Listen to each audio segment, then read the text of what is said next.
Assalamualaikum warahmatullahi wabarakatuh.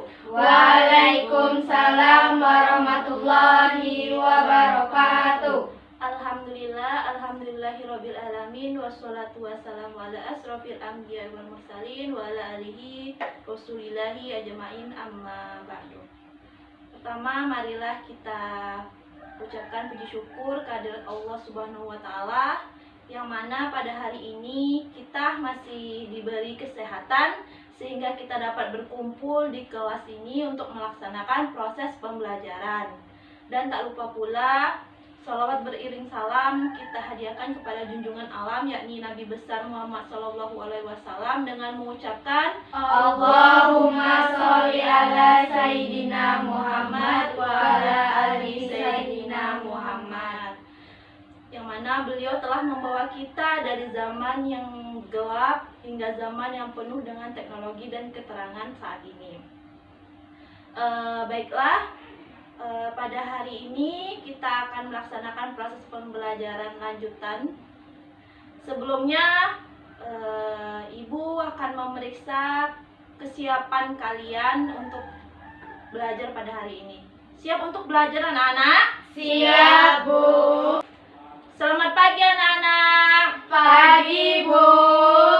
Sudah sarapan? Sudah, Bu. Sarapan apa tadi? Nasi. Nasi. Yang lainnya? Ayo, sarapannya? Nasi semuanya? Roti. Oke, alhamdulillah sudah sarapan. Jadi sudah siap untuk mulai belajar ya? Iya, Bu.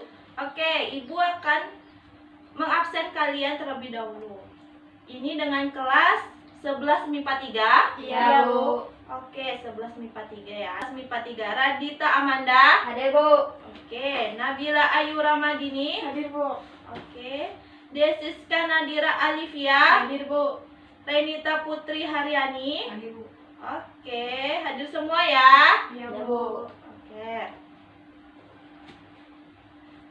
Baik, setelah itu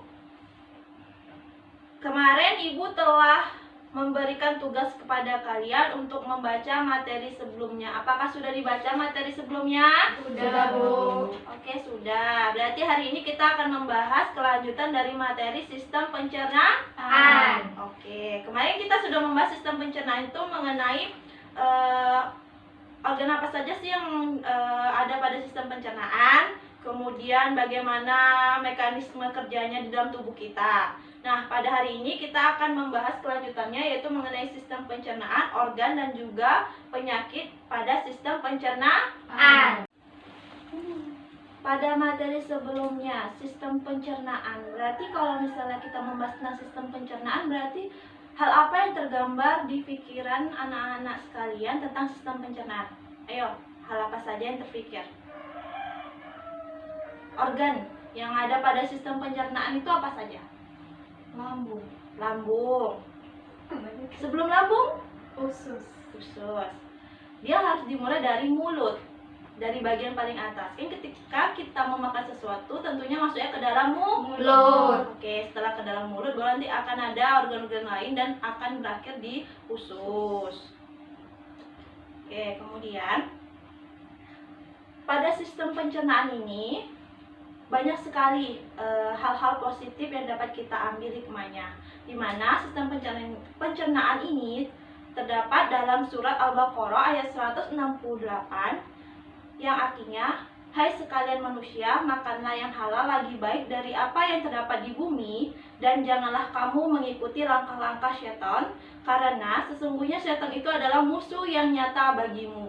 Jadi maksud dari surat ini adalah kita harus makan makanan yang halal. Tahu kan makanan yang halal itu seperti apa? Tahu. Oke, sebaiknya kita makan makanan yang halal agar tubuh kita menerima makanan-makanan yang baik dan dapat menjadikan makanan tersebut menjadi sumber energi bagi tubuh kita. Oke, kemudian ada surat yang lain juga, ada surat Al-A'raf, kemudian ada surat Al-Baqarah ayat 22, dapat kalian cek nanti di Al-Quran. Kemudian oke, tadi kan ada sistem pencernaan itu ada organnya ya kan, dari mulut, kemudian nanti ada usus besar, usus halus, lambung, kerongkongan, ya kan?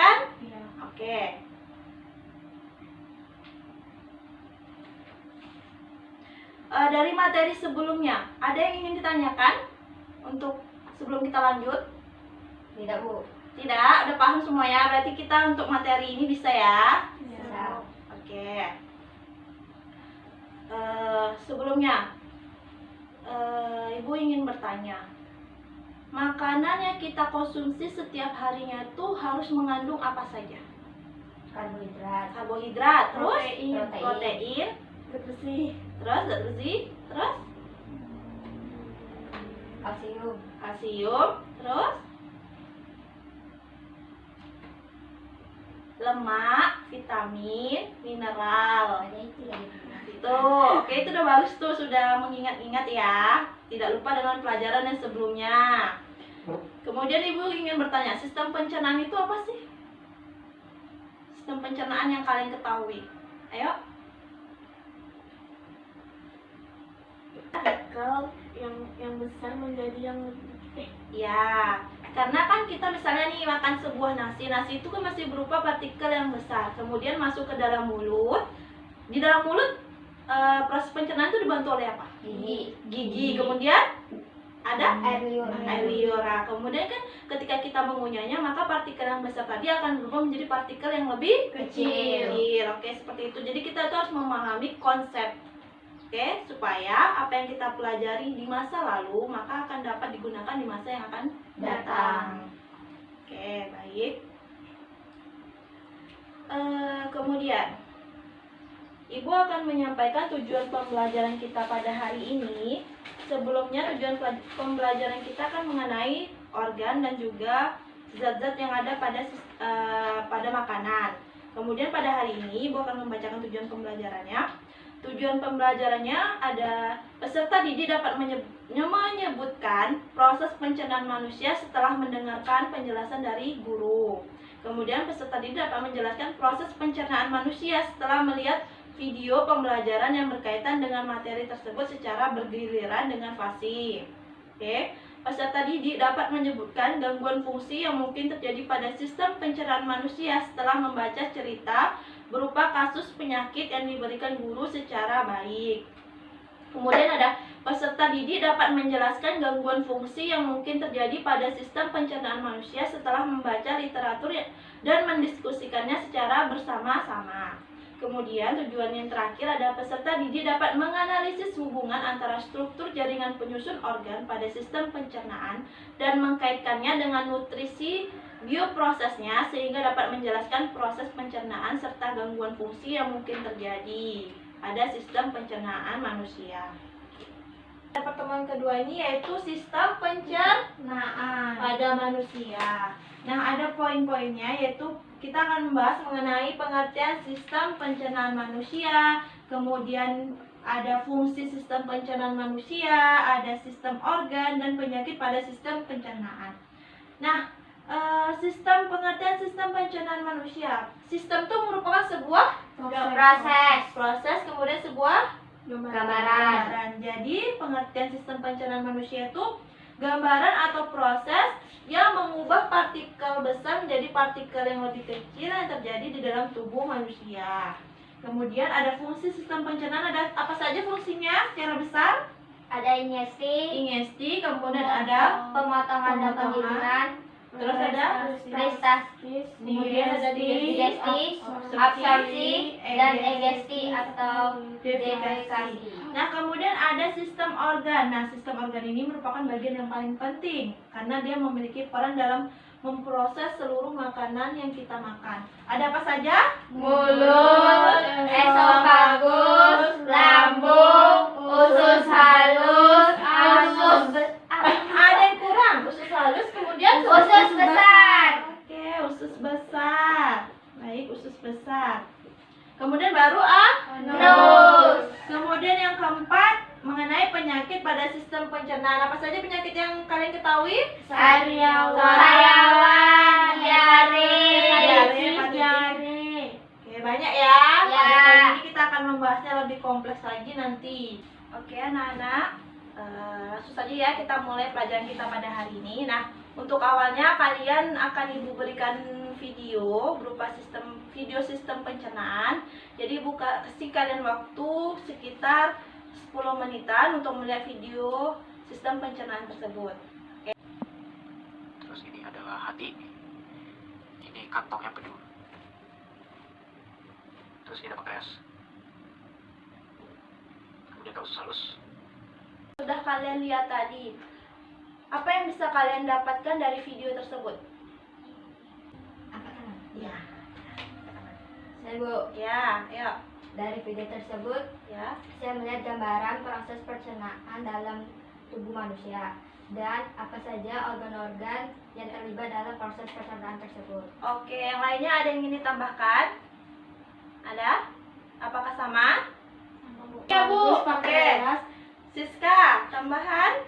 Mulut, Ah. kerongkongan, esofagus, Kemudian pankreas,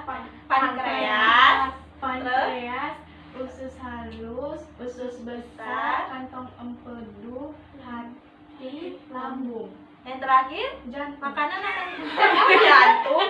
Yang terakhir tuh makanan akan keluar dari mana? Ada namanya anus. Jangan lupa sistem pencernaan yang terakhir itu ada di anus. Oke, sudah baik kalian sudah menganalisis video tersebut.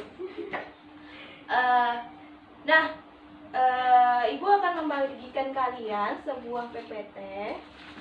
Dari PPT ini, Ibu kasih kalian waktu untuk membacanya ya, sekitar 5 menitan. Bisa? Insya Allah. Oke, ini ya. Berdua ya.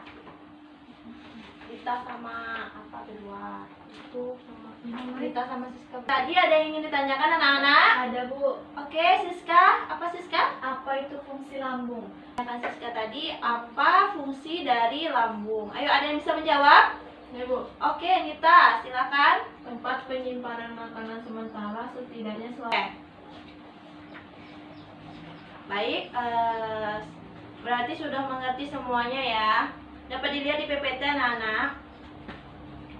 Yang pertama itu, kita akan membahas mengenai pengertian sistem pencernaan, fungsi sistem pencernaan, sistem organ pencernaan itu ada mulut atau faring, esofagus, lambung, usus halus, usus besar, dan juga anus. Oke, yaitu pengertian sistem pencernaan. Nah, pengertian sistem pencernaan itu kan mengubah makanan dari ukuran besar menjadi ukuran yang lebih kecil atau halus, seperti yang Ibu jelaskan di awal tadi. Kemudian, saluran pencernaan makanan ini menerima makanan dari luar dan mempersiapkannya untuk diserap oleh tubuh dengan jalan proses pencernaan berupa seperti mengunyah, kemudian ada menelan dan mencampurkan. Apa? Mengunyah, menelan, dan mencampurkan. Oke, benar sekali. Kemudian juga ada enzim zat cair yang terbentang mulai dari mulut hingga ke anus. Jadi pada proses pencernaan itu tuh organ tidak bekerja secara sendirian, akan tetapi dibantu oleh enzim yang terdapat pada setiap organnya masing-masing. Kemudian, proses pencernaan itu ada proses pencernaan secara mekanik dan juga kimiawi. Ada yang tahu proses pencernaan secara mekanik dan kimiawi?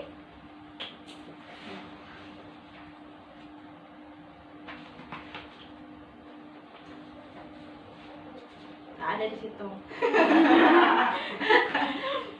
Udah, kita lanjut aja, nggak apa-apa. Ini Mbak skip aja itu. Oke, selanjutnya ada fungsi sistem pencernaan. Ada yang bisa membantu Ibu apa saja fungsi sistem pencernaan tersebut? Secara ini aja. Misalnya ISI yang sistem organ pencernaan itu. fungsi sistem pencernaan. Saya Ya Siska. ingesti adalah masuknya makanan ke dalam mulut. Oke, kemudian Pemotongan dan penggilingan makanan dilakukan secara mekanik oleh gigi. Makanan kemudian bercampur dengan saliva sebelum ditelan atau menelan. kuatkan lagi saya. Peristasis adalah gelombang kontraksi otot polos involunter yang menggerakkan makanan tertelan melalui saluran pencernaan. Digesti adalah hidrolisis kimia penguraian molekul besar menjadi molekul kecil sehingga absorpsi dapat berlangsung. Absorpsi adalah penggerakan produk akhir pencernaan dari lumen saluran pencernaan ke dalam sirkulasi darah dan limfatik sehingga dapat digunakan oleh tubuh. Oke, selanjutnya. Egestis defekasi adalah proses eliminasi zat-zat sisa yang tidak tercerna juga bakteri dalam bentuk fesis dari saluran pencernaan. Benar sekali jawaban dari Siska tadi. Nah, Ibu akan memperbaiki sedikit cara membacanya. Tadi ada yang pertama ada ingesti, ingat ya, ada ingesti. Yang kedua ada pemotongan dan penggilingan. Yang ketiga tuh ada peristalsis. Kemudian ada absorpsi. Oke, absorpsi. Kemudian ada digesti. Cara membacanya itu absorpsi. Jadi dia penekanannya itu dipertipis lagi. Cara membacanya benar. Kemudian ada egesti atau defekasi. Sudah benar tadi. Kemudian kita lanjutkan. Ada apa lagi? Ada organ-organ pada sistem pencernaan. Oke, organnya itu ada mulut. Kemudian di mulut tuh ada gigi. Kemudian gigi itu memiliki anatomi, di mana anatominya itu ada enamel, dentin, cementum, pulpa, periodontal ligamentum, dan gusi. Biasanya kalau sariawan itu di mana?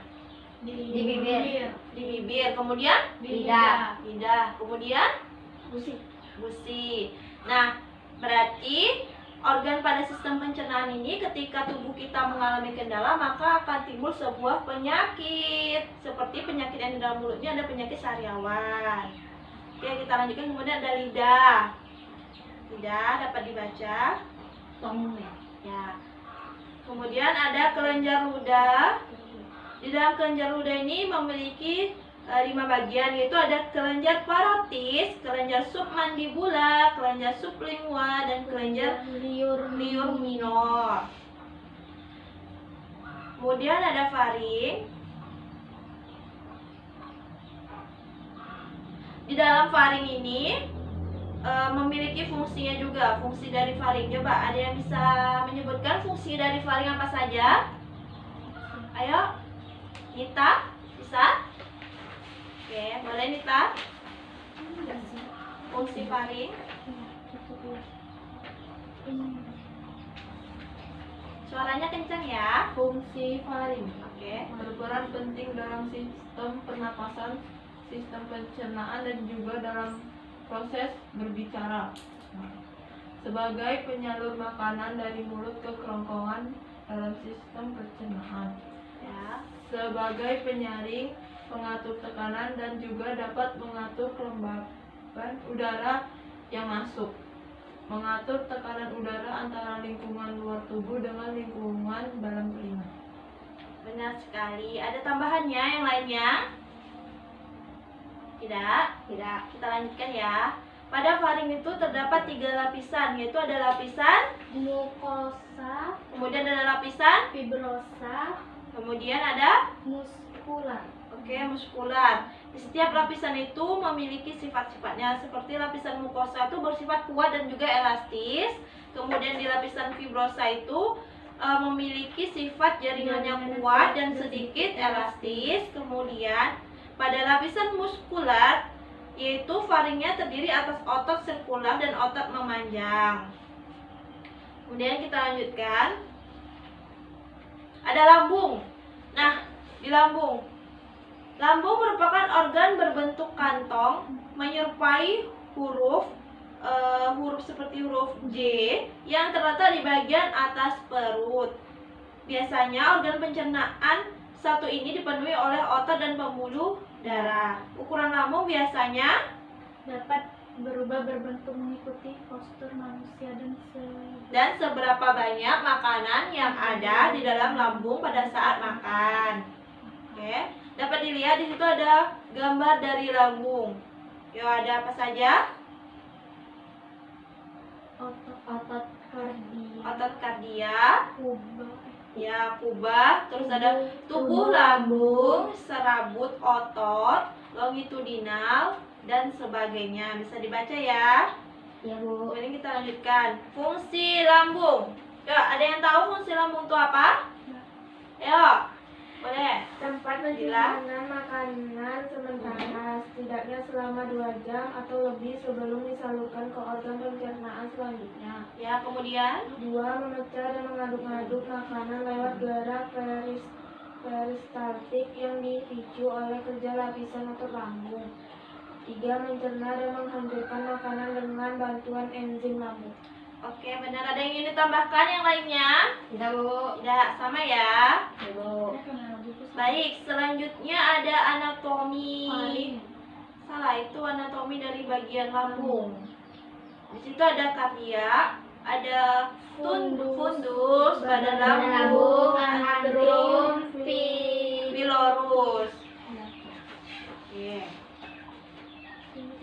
Kemudian kita memasuki usus halus atau yang disebut dengan usus halus disebut dengan Intestinum. apa ulang Dita? Intestinum. Oke, intestinum. Nah, biasanya intestinum ini merupakan salah satu bagian pencernaan utama yang terletak setelah lambung. Ingat ya, usus halus merupakan bagian utama yang terletak setelah lambung. Nah, di mana fungsi utama dari usus halus ini adalah untuk melakukan pencernaan secara kimiawi dan penyerapan makanan. Kemudian biasanya usus halus memiliki diameter berapa? Ada yang tahu diameternya? Diameter 2 cm. 2 cm. Kemudian panjangnya 6 meter. 6 meter. Itu biasanya pada orang dewasa. Nah, kemudian di dalam usus halus ini memiliki bagian-bagian, ada 3 bagian. Siapa yang tahu? Ayo angkat tangannya. Saya Bu. Yang lainnya? Siska udah sering bertanya. Yang lainnya? Ya, yang ada 3 bagian itu. Ya, siapa? Boleh. Dita mungkin? Boleh? Gila? Dita? Gila tuh ya. Ayo, kita harus berani dalam mengemukakan pendapat. Salah benar itu urusan nanti. Kita sama-sama belajar. Iya, itu usus. Ya, yang 3 bagian itu. Penyerapan. Ya, Berbagi 3 bagian. ya bilang. Ini tadi Ya itu salah. Ya, salah penomoran. Oke. Ayo bila. usus 12 jari sama usus kosong.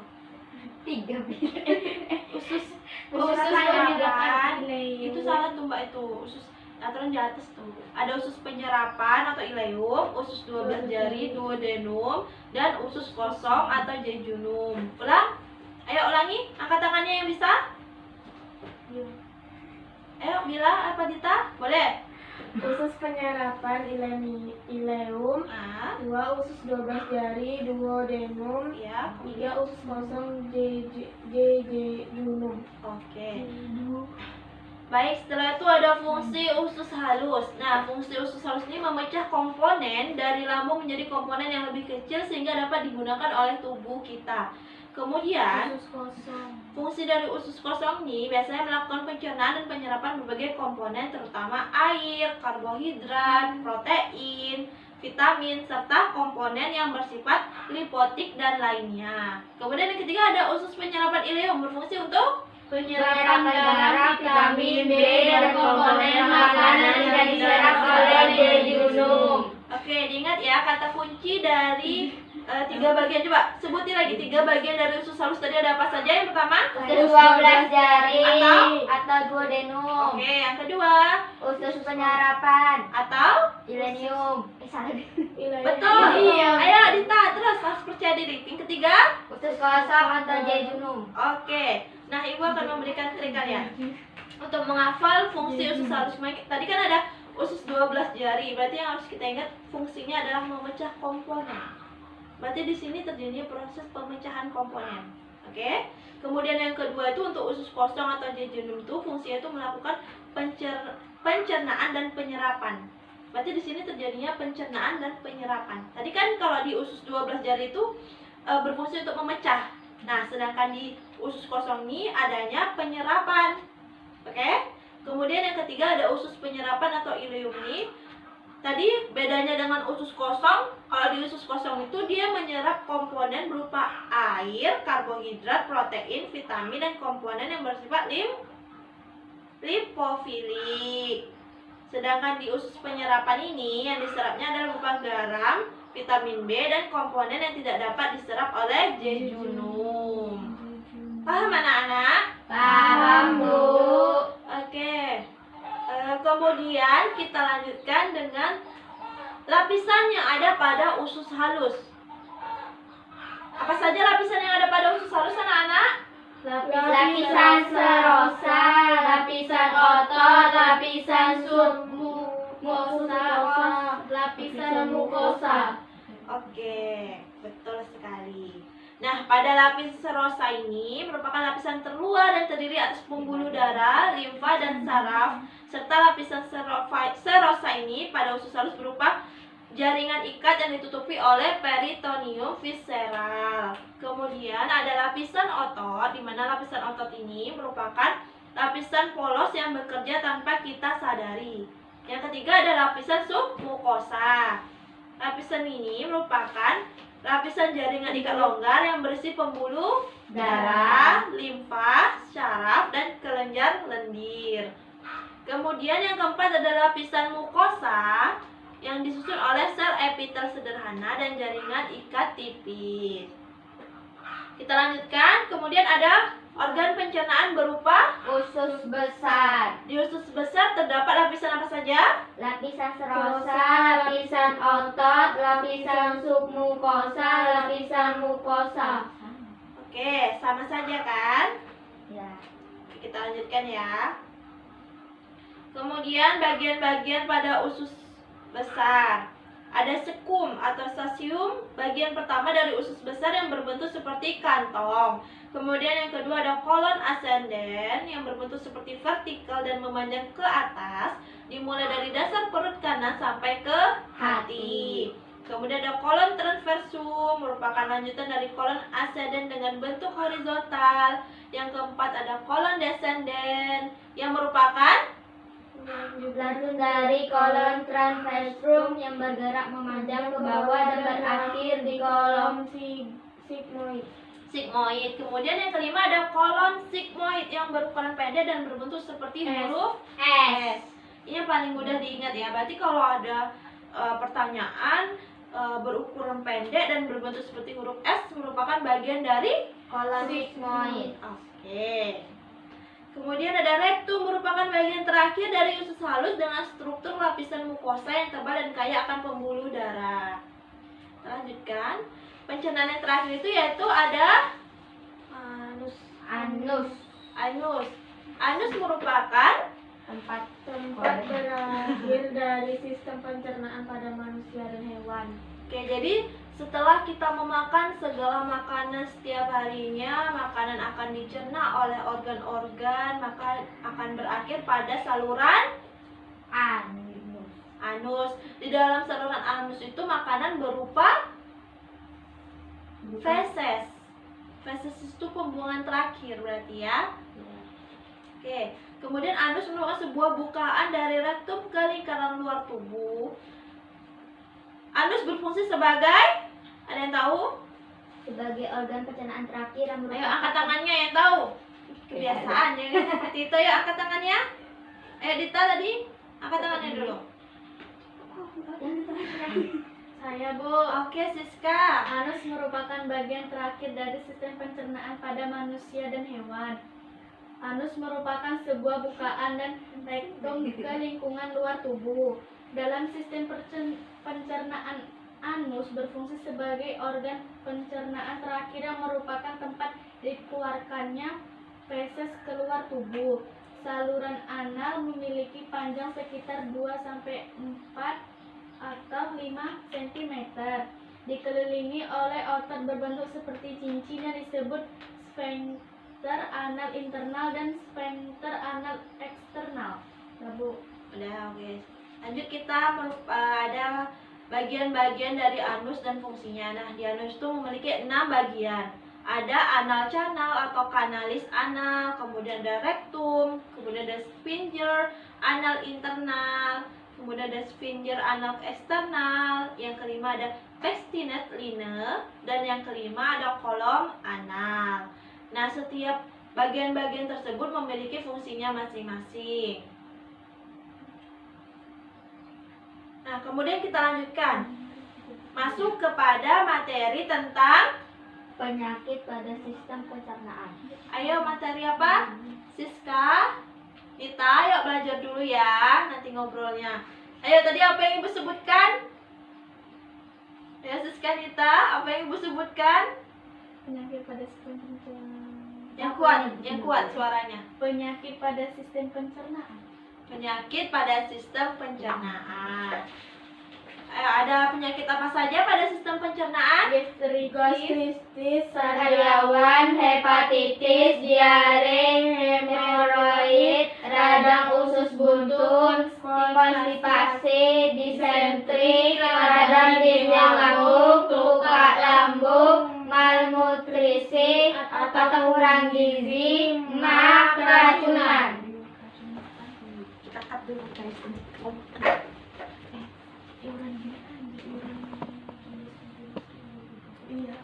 Kemudian kita lanjutkan, penyakit yang kedua itu ada penyakit sariawan.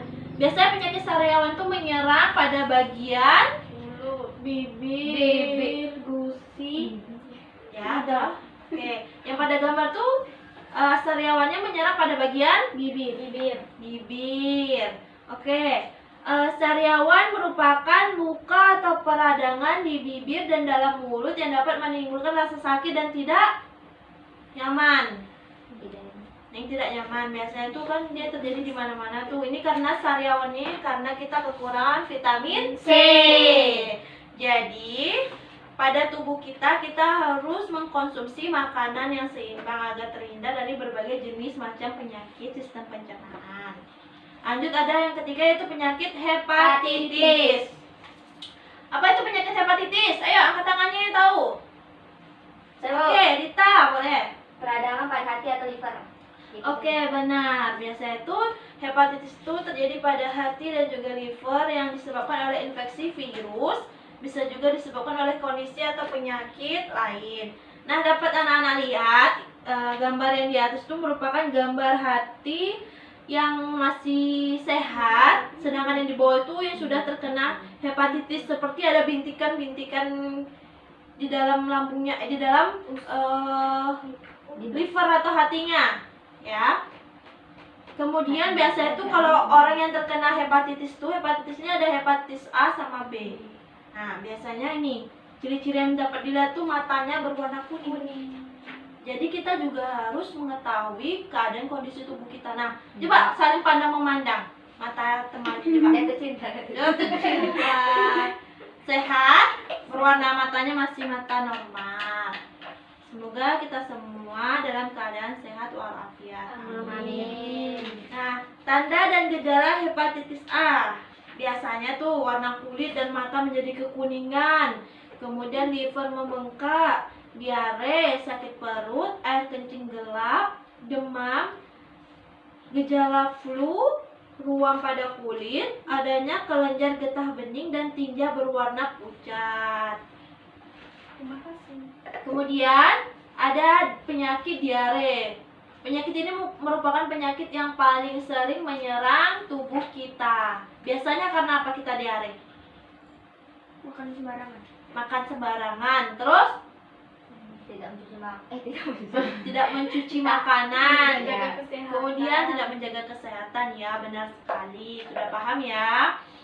Jadi diare itu penyakit yang membuat penderitanya menjadi sering buang air besar dengan kondisi tinja yang encer. Nah, biasanya kalau orang yang terlalu diare akut maka akan menyebabkan dehidrasi. Karena kan yang dikeluarkan itu berupa cairan. Nah, Oke, selanjutnya ada hemoroid atau yang disebut dengan wasir atau ambeien. Tuh terdapat gambar. Wasir ini merupakan pembengkakan atau pembesaran dari pembuluh darah di usus besar bagian akhir atau rektum serta dubur atau anus. Nah, dapat anak-anak lihat pada gambar tuh terdapat dua bagian wasir atau ambien sering terjadi. Biasanya ada yang terjadi di dalam dan ada yang terjadi di luar. Itu terjadi di bagian anus biasanya. Bisa dilihat? Oke, ada yang ingin ditanyakan? Ada yang ingin ditanyakan? Tidak? Tidak. Ulang. Ada yang ingin ditanyakan anak-anak? Tidak, Bu. Oke, kemudian ada radang usus buntu. Nah, radang usus buntu ini merupakan peradangan yang terjadi pada usus buntu atau appendix. Jadi, selain kita memiliki usus halus dan usus besar, kita juga memiliki sebuah usus buntu. Nah, dapat dilihat tuh gambarnya pada bagian tubuh manusia. Dia tuh terdapat pada bagian usus besar di ujungnya ada usus buntu. Nah, usus buntu yang normal itu tidak ada seperti pembengkakan normal ya, sedangkan yang radang usus buntu itu terdapat pembengkakan di bagian ujung usus buntunya tersebut. Makanya disebut dengan radang usus buntu. Kemudian ada konstipasi yang dikenal dengan sebutan sembelit yang merupakan kondisi sulit buang air besar, seperti tidak bisa buang air besar sama sekali atau tidak sampai tuntas. Nah, tadi kan diare dengan konstipasi itu berarti berbeda. Kalau diare itu dia Kayak keluaran cairan, sedangkan konstipasi atau sembelit tidak dapat mengeluarkan sisa zat makanan yang ada di dalam tubuh. Jadi tersumbat. Oke. Itu di gambar terdapat bagaimana terjadinya sembelit. Dia hanya tidak terdorong hingga ke bawah, jadi dia seperti di tengah-tengah. Jadi lama-lama perut kita akan menjadi sakit. Kemudian ada disentri. Biasanya disentri ini menyerang bagian usus yang terserang disentri terinfeksi oleh bakteri atau amuba sehingga menyebabkan peradangan. Nah, pada gambar tuh, kan di gambar tuh ada sebuah bakteri atau amuba yang siap untuk menyerang usus besar yang terdapat pada manusia. Terdapat jalannya gitu. Kemudian ada radang dinding lambung. Radang dinding lambung itu merupakan terputusnya lapisan jaringan dari dinding Lambung. dinding perut. Oke. Kemudian ada tukak lambung. Biasanya merupakan luka yang muncul pada dinding lambung akibat terkikisnya lapisan dinding lambung. Oke. Kemudian ada malnutrisi. Biasanya malnutrisi ini kurang gizi. Tulangnya nampak. Ya, tidak semua orang kurus itu malnutrisi. Beda orang kurus dengan malnutrisi. Kalau malnutrisi ini kurusnya itu bukan kurus yang biasa, kan, tetapi kurus yang tidak memiliki zat di dalam tubuhnya, tidak memiliki gizi itu kurang. Jadi dia tidak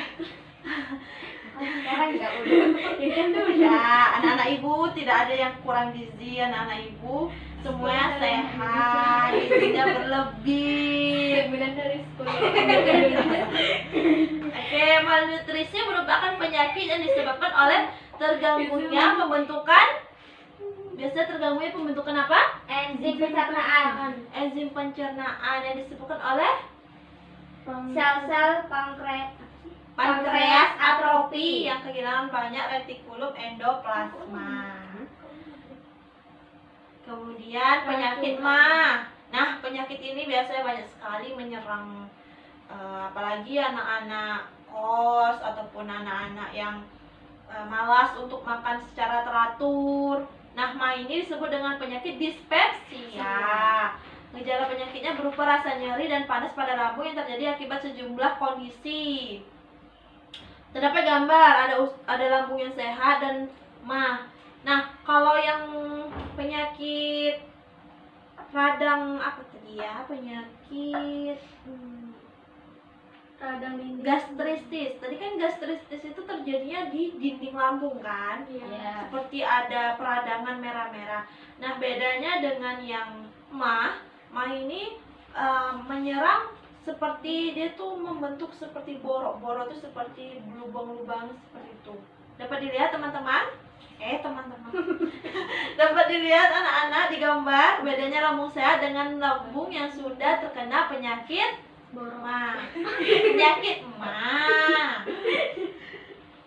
Selanjutnya ada penyakit yang disebabkan oleh keracunan. Biasanya keracunan ini terjadi karena pengaruh beberapa bakteri. Misal bakteri Salmonella yang menyebabkan penyakit demam tipus dan paratipus. Bisa juga karena terpapar radiasi zat lainnya. Ada demam tifoid atau tipes. Kan kita kenalnya biasanya cuma tipes kan? Iya. Nah, nama lainnya itu demam tifoid. Ini terjadi karena adanya infeksi akibat bakteri Salmonella type yang dapat mengganggu banyak organ. Tanpa pengobatan yang tepat, tifoid dapat menyebabkan komplikasi serius dan menjadi fatal. Baik, itulah materi dari Ibu. Ada yang ingin ditanyakan anak-anak? Tidak, Bu. Oke, paham ya? Paham, Bu. Sekarang Ibu menginginkan kalian karena kalian sudah paham, Ibu akan memberi kalian tugas. Di sini ada lembar kerja peserta didik. Boleh dilihat ke depan semuanya anak-anak. Perhatikan Ibu dulu. Oke, di sini ada beberapa lembar tugas yang harus kalian kerjakan. Pada lembar pertama ini merupakan judul yang akan kalian kerjakan nanti. Nah, di bagian bawahnya terdapat nama kelompok. Nanti Ibu akan membagi kalian menjadi beberapa kelompok. Nah, dituliskan nama kelompoknya. Kemudian pada lembar keduanya itu ada pertama anak-anak bisa membaca tujuan pembelajaran yang sudah Ibu paparkan di awal tadi, juga bisa kalian baca di sini. Kemudian ada alat dan bahan yang akan digunakan dalam lembar kerja ini. Kemudian ada juga cara kerja atau petunjuk pengerjaan tugas ini. Kemudian pada lembar selanjutnya ada soal. Nah, di sini Ibu menyediakan 2 soal berupa kasus seperti kasus cerita penyakit. Jadi nanti kalau misalnya ada yang ingin tanyakan, kalian boleh menanyakannya kepada Ibu.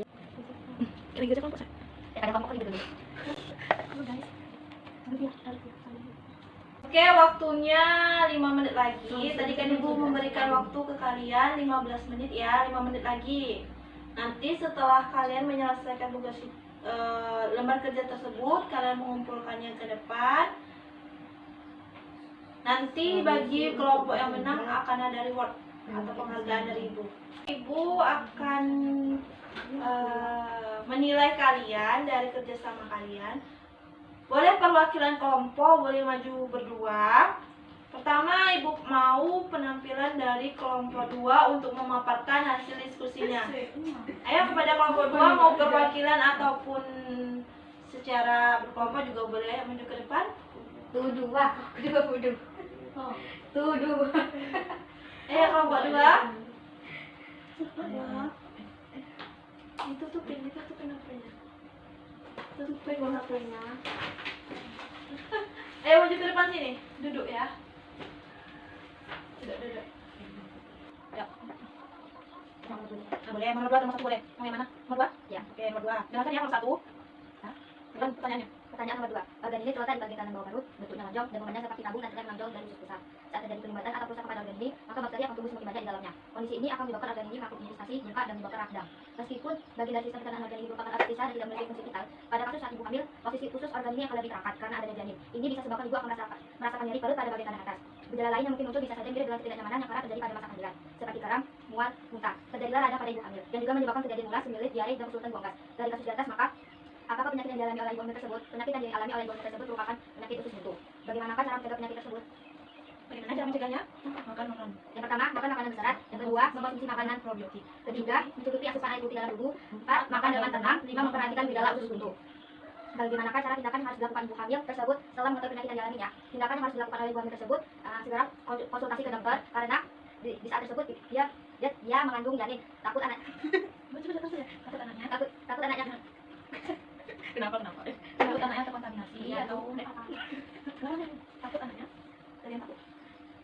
Sebaiknya ibu hamil tersebut segera konsultasi ke dokter karena takut anak yang sedang dikandungnya terkontaminasi Dan menyebabkan keguguran. Oke, bagaimana dengan kelompok 1? Ada tanggapan atau tambahan, saran dan sebagainya? Ada? Ada yang ditambahkan atau ditanyakan? Boleh. Bagaimana kelompok 1, Siska dan Bila? Udah? Sama berarti jawabannya. Terima kasih kepada kelompok 2, boleh kembali ke tempatnya. Sekian dari hasil diskusi kami. Apabila ada salah kata kami mohon maaf. Wabillahi taufiq wal hidayah. Assalamualaikum warahmatullahi wabarakatuh. Waalaikumsalam warahmatullahi wabarakatuh. Kita berikan aplaus kepada kelompok 2. Terima kasih kepada kelompok 2 yang telah memaparkan jawaban nomor 2-nya. Kemudian kepada kelompok 1, Ibu menginginkan jawaban dari nomor 1. Dipersilakan. Oke guys, Kelompok 2 harap mendengarkan ya. Jika ada tanggapan, saran atau pertanyaan boleh. Assalamualaikum warahmatullahi wabarakatuh. Waalaikumsalam Waalaikumsalam warahmatullahi wabarakatuh. Kami dari kelompok 1 akan mempresentasikan sistem pencernaan pada manusia. Soal nomor 1, gangguan pencernaan pada manusia mengakibatkan badan menjadi lemah dan tidak bersemangat sehingga pola hidup kita menjadi kurang baik. Jelaskan penyebab gangguan pencernaan yang sering kita alami dan berikan solusi untuk mencegah gangguan pada sistem pencernaan. Apa jawabannya? Penyebab gangguan pencernaan sangat bervariasi tergantung pada penyakitnya. Di bawahnya terjelaskan beberapa penyakit gangguan pencernaan beserta penyebab yang mendasarinya. Penyakit reflux asam lambung. Penyakit reflux asam lambung atau gastroesophageal reflux disease adalah kondisi ketika asam lambung naik ke esofagus kerongkongan. Kondisi ini terjadi akibat melemahnya cincin otot kerongkongan yang berfungsi mencegah makanan kembali ke kerongkongan setelah masuk ke lambung. Esofagitis adalah peradangan di lapisan kerongkongan yang akan menimbulkan nyeri, sulit menelan, dan nyeri di bagian dada apabila dibiarkan tidak tertangani. Esofagitis dapat menyebabkan penyempitan pada kerongkongan. Gastritis adalah peradangan di dinding lambung yang dapat terjadi tiba-tiba, akut, atau berlangsung dalam jangka panjang kronis. Kondisi ini dapat menyebabkan tukak lambung. Tukak lambung merupakan luka terbuka yang terbentuk di lapisan lambung atau bisa juga terjadi di usus 12 jari. Usus duodenum, tukak lambung dapat disebabkan oleh infeksi bakteri dan penggunaan aspirin atau obat antiinflamasi non-steroid dalam jangka panjang. Baik, boleh itu saja. Baik, kepada kelompok 2 bagaimana sanggahan, saran ataupun ada yang mau ditanyakan dengan kelompok 1 dipersilakan. Solusi mencegahnya dulu. Oh, solusi mencegahnya ya. Pada poin tadi yang kalian sebutkan tadi itu seperti contoh penyakitnya. Nah, ini solusi secara umum misalnya kalian itu tuh terkena gangguan sistem pencernaan, berarti cara solusi mencegahnya itu seperti apa? Dari misalnya dari pola hidup sehat atau bagaimana? Pengobatan untuk gangguan pencernaan sangat bervariasi tergantung pada penyebab dan tingkat keparahannya. Bisa dari resep obat-obatan atau cara tradisional. Oke, itu. Bagaimana dengan kelompok 2? Ada lagi? Ada? Enggak, Bu. Ya, oke. Terima kasih kepada kelompok 1. Boleh ditutup? Sekian dari kelompok 1. Lebih dan kurangnya kami mohon maaf. Kami tutup dengan Assalamualaikum warahmatullahi wabarakatuh. Waalaikumsalam warahmatullahi wabarakatuh. Dihapus pada kelompok 1.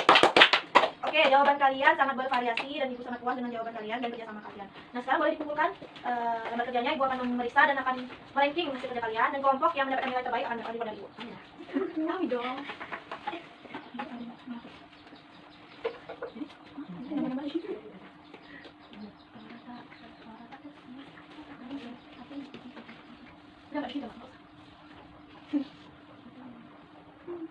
Baik, Ibu telah memeriksa hasil kerja kalian pada hari ini, dan kelompok yang mendapatkan nilai tertinggi adalah kelompok Pertama. adalah kelompok 2 dengan nilai 92 dan kelompok 1 dengan nilai 90. Oke, untuk kelompok yang menang, Ibu ucapkan tingkatkan lagi belajar kalian, dan untuk kelompok yang belum menang, Ibu harap kalian jangan berkecil hati karena di setiap pertemuannya kita akan mengadakan reward berikutnya. Dan untuk kelompok 2 nanti ambil rewardnya di rumah Ibu. Oke, kemudian ada yang ingin tanyakan anak? Iya betul, ada yang ingin tanyakan anak? Ada mengenai sistem pencernaan, sudah paham semuanya? Sudah, Bu. Alhamdulillah jika sudah paham. Baik, Ibu akan memberikan sedikit kesimpulan pada hari ini. Tadi kita telah membahas berbagai materi dan tentu saja sangat bermanfaat bagi tubuh kita.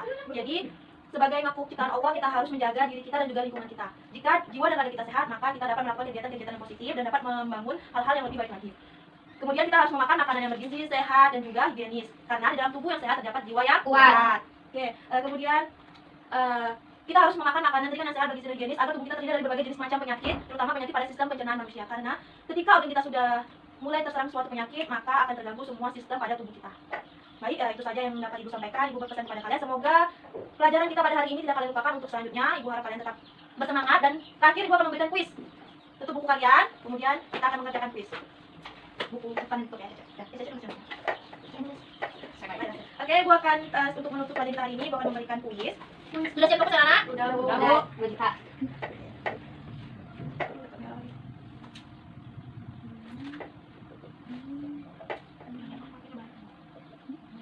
Baik, siap-siap kuisnya langsung dijawab saja ya. Soalnya ada pilihan ganda dan juga ada esai. Soal pertama, jaga jarak, jaraknya nih, jangan saling mencontek. Sudah? Soal pertama pilihan ganda, langsung dijawab ya. Oh, bisa. Langsung kata A, bagian belakang aja, bagian belakangnya. Ya. Dengan langsung jawab ya, misalnya A, langsung A gitu ya. Soal pertama, otot bagian luar anus yang dapat dikendalikan secara sadar disebut A. Otot sphincter, B. Otot somatis, C. Otot urik, D. Otot sadar, dan E. Otot involunter. Jangan lihat kiri kanan, langsung dijawab, Siska. Sudah, lanjut nomor 2. Lanjut nomor 2, gangguan kesehatan yang dapat menyebabkan penyusutan sel pankreas dan hilangnya banyak retikulum endoplasma sehingga pembentukan enzim pencernaan terganggu adalah A. Malabsorpsi, B. Malnutrisi, C. Keracunan, D. Peritonisis, dan E. Diare. Gangguan kesehatan yang dapat menyebabkan penyusutan sel pankreas dan hilangnya retikulum endoplasma sehingga pembentukan enzim pencernaan terganggu adalah A. Malabsorpsi, B. Malnutrisi, C. Keracunan, D. Peritonisis, dan E. Diare. Lanjut soal ketiga. Terjadinya radang akut atau kronis pada selaput dan dinding lambung merupakan gangguan sistem pencernaan yang disebut A. Gastritis, B. Heartburn, C. Gastroenteritis, D. Stomatis, dan E. hernia. Soal nomor 4. Gangguan pada sistem pencernaan manusia yang disebabkan oleh kebiasaan buang air yang tidak teratur dan kurangnya makan makanan yang berserat adalah A. Konstipasi atau sembelit, B. Gastritis, C. Pankreasitis, D. Diare, E. Flatus. Gangguan pada sistem pencernaan manusia yang disebabkan oleh kebiasaan buang air yang tidak teratur dan kurangnya makan makanan yang berserat adalah A. Konstipasi atau sembelit, B. Gastritis, C. Pankreasitis, D. Diare, dan E. Flatus. Sudah? Soal terakhir di pilihan ganda.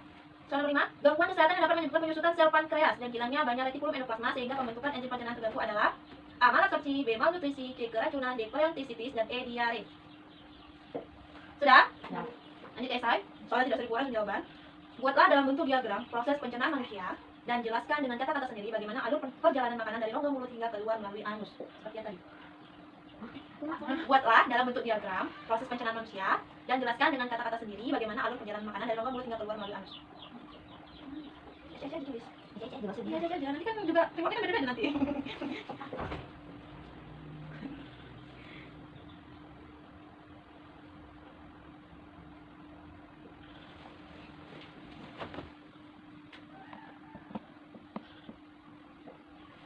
Sudah? Belum. Buatlah dalam bentuk diagram proses pencernaan manusia dan jelaskan dengan kata-kata sendiri bagaimana alur perjalanan makanan dari rongga mulut hingga keluar melalui anus.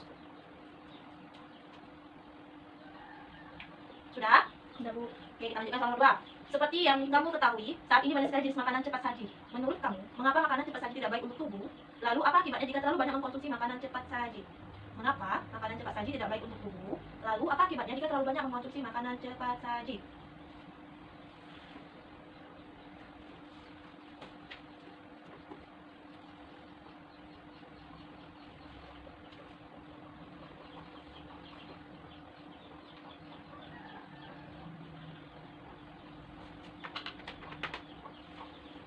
Sudah, anak? Sudah, Bu. Siska boleh dikumpulkan, ambil punya teman-temannya, waktunya sudah habis. Ini boleh, boleh. Sudah habis. Udah lepas nggak apa-apa nih. Tadi pendengar juga. Terima kasih. Ibu akan memeriksanya ya, sebentar. Setelah memeriksa hasil ulangan kalian pada hari ini dan hasilnya cukup memuaskan, namun ada yang tertinggi dan ada yang terendah. Buat yang terendah dilihat sendiri, nilainya dilihat sendiri masing-masing. Mungkin banyak kesalahan di bagian penyakit tadi. Kalau di bagian esai semua sudah mulai mengerti ya. Baik, yang mendapatkan nilai tertinggi adalah Renita Budo. Renita Putri Haryani. Oke, nanti buat pemenangnya rewardnya Ibu sediakan di ruangan. Baik. Sombong. Baik. Sekian pelajaran kita pada hari ini. Lebih dan kurangnya Ibu mohon maaf. Siska jangan seperti itu ya. Lebih dan kurangnya Ibu mohon maaf. Ibu akhiri, wabillahi taufiq wal hidayah. Wassalamualaikum warahmatullahi wabarakatuh. Waalaikumsalam warahmatullahi wabarakatuh.